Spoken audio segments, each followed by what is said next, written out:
नदी किनारे एक नग्न युवती की लाश मिली। उसके पूरे शरीर के कपड़े उतार दिए गए थे। गर्दन पर गला घोंटने के साफ निशान थे। लाश को अजीब मुद्रा में रखा गया था। उसके शरीर पर बाल और केक का टुकड़ा बिखरा हुआ था और थोड़ी दूरी पर लाल हाई हील्स करीने से रखी थी। लगता है हत्यारा किसी रहस्यमय अनुष्ठान को अंजाम दे रहा था। लड़की की उम्र महज 12-13 साल थी, लेकिन उसने अपनी उम्र के हिसाब से बिल्कुल भी मेल न खाने वाली परिपक्व हाई हील्स पहन रखी थी। जांच अधिकारी एनिका ने लड़की के माता पिता को ढूंढा। माता पिता का कहना था कि उनकी बेटी पढ़ाई में बहुत अच्छी थी, आमतौर पर स्कूल के अलावा बस किताबें पढ़ती थी और उनका मानना था कि उसका किसी से कोई झगड़ा या दुश्मनी नहीं हो सकती। लेकिन जब लड़की के कंप्यूटर की जांच की गई तो पता चला कि उसकी निजी जिंदगी बिल्कुल अलग थी। वह न सिर्फ बाल रंगती थी, कब जाती थी, सिगरेट पीती थी, शराब पीती थी, बल्कि उसके कंप्यूटर में ढेर सारी निजी तस्वीरें भी थी। मामले में अभी तक कोई प्रगति नहीं हुई थी कि पुलिस स्टेशन को एक और नई शिकायत मिल गई। दूसरी लाश की मौत का तरीका भी वैसा ही था, नग्न, पास में केक, उम्र भी लगभग उतनी ही। एनिका ने मृतका के स्कूल का दौरा किया। सहपाठियों ने बताया कि वह भड़कीले कपड़े पहनती थी, बॉयफ्रेंड बदलती थी और उसकी छवि खराब थी। दोनों मामलों की तुलना करने पर एक समानता पाई गई। पीड़ित गहरे मेकअप की शौकीन थी, लेकिन उनकी असली उम्र छुपाई गई थी। हत्यारे ने वारदात के बाद उनका मेकअप हटाया और कपड़े बदले, जो बदचलन लड़कियों को निशाना बनाकर की गई सिलसिलेवार हत्याओं की ओर इशारा करता है। हत्यारा झील के पानी से उनकी गंदी आत्माओं को शुद्ध करने की कोशिश कर रहा था। जांच में कोई प्रगति नहीं हो रही थी। एनिका ने लाश के पास रखे केक पर ध्यान दिया। उसने स्वाद लेकर पहचाना कि यह उनके परिवार की खास पारंपरिक रेसिपी है और अब इस केक को वही बहन बनाती है जिसने उससे सारे संबंध तोड़ लिए हैं। वह उनसे रिश्ता नहीं रखना चाहती थी,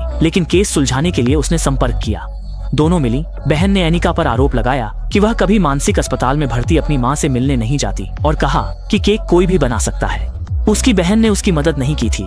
दोनों के बीच झगड़ा हो गया। सुराग भी यहीं रुक गया। जैसे ही जांच एक ठहराव पर पहुंच गई थी, तीसरी हत्या अचानक हो गई।